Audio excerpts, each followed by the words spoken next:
All right, let's jump right in. Look, if you've ever felt like learning English is this giant, impossible mountain to climb, well, I've got something for you today that might just blow your mind. We're going to show you why English is way, way simpler than you've been led to believe. So let me just put it out there. I'm here to tell you something pretty bold. English is easy. Yeah, I said it. Easy. You probably don't believe me right now, but stick with me, and I'm going to prove it to you. Okay, so what's the big secret here? Well, for starters, English is kind of like a newborn baby. Seriously, when you put it next to these ancient, super complex languages, English is just a kid. And that's actually its superpower. Its youth is what makes it so simple to learn. And you can really see this youth thing in the vocabulary. Just look at this comparison. It's wild. English has something like 600,000 words. And yeah, that sounds like a lot. But then you look at a language like Arabic, which has around 14 million words. 14 million.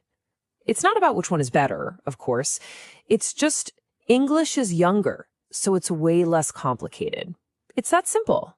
You know, to really get why English is so straightforward, we've got to look at a language that's beautifully complex, like Arabic. The richness of Arabic gives it this incredible flexibility. You can move words around in a sentence in ways that are just amazing. Let's check out an example. Okay, let's take a super simple sentence. Nasser drinks coffee. In Arabic, one way to say it is just like that. Subject, verb, object. Totally correct. Makes perfect sense. But you can also switch it up.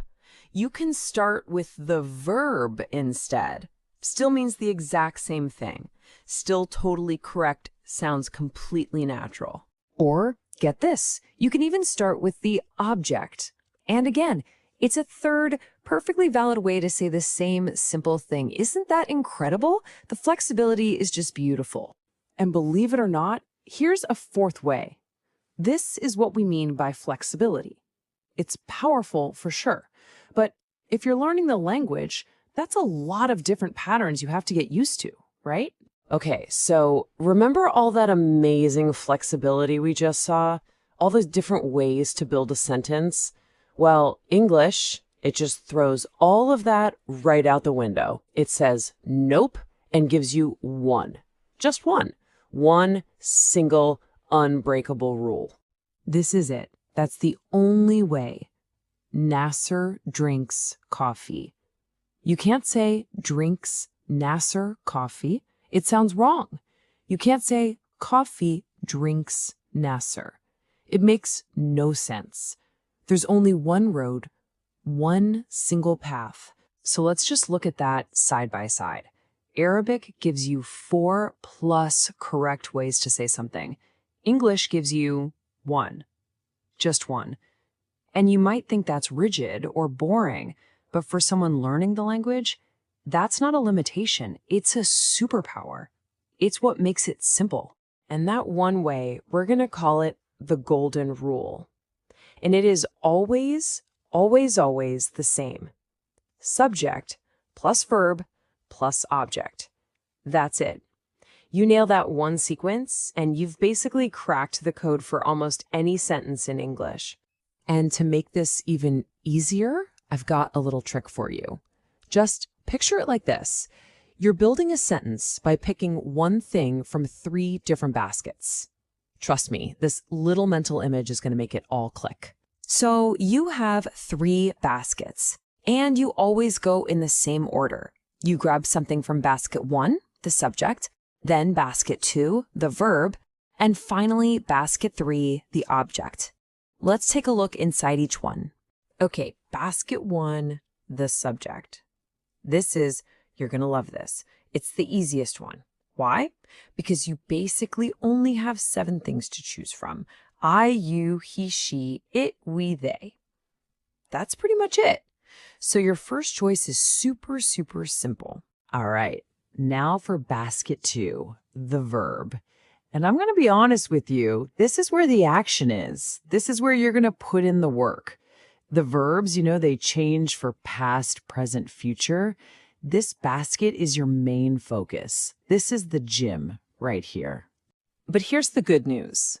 After you do the heavy lifting with the verb, you get a reward. Basket 3, the object, is easy again. You just pick your thing, coffee, a car, a movie, and it doesn't change. It stays the same. In some languages, the object changes form, but not in English. It's another freebie. So, let's step back. What does this all mean? It means we've taken this big, scary thing called English and found out that its skeleton, its core structure, is incredibly simple. And that, right there, gives you a laser focus for how you should be studying.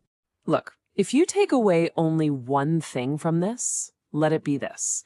Your whole journey to learn English boils down to one thing, the verb. Seriously. Basket 1 is easy, we know that. Basket 3 is easy, it doesn't change. So all your effort, all your focus, just pour it into basket 2. That's the game. And you want to hear the best part? This golden rule is so strong, so powerful, that even if you mess up the verb, like you use the wrong tense or something, people will almost certainly still understand you. Just by sticking to that subject, verb, object order, you can start communicating, like today, right now. So you see, English isn't some crazy, confusing mess of rules. It's really just one golden rule and 3 baskets. You've got a short list of subjects, objects that are easy, and one clear target, the verbs. Now that you know the secret, what's the first sentence you're going to build?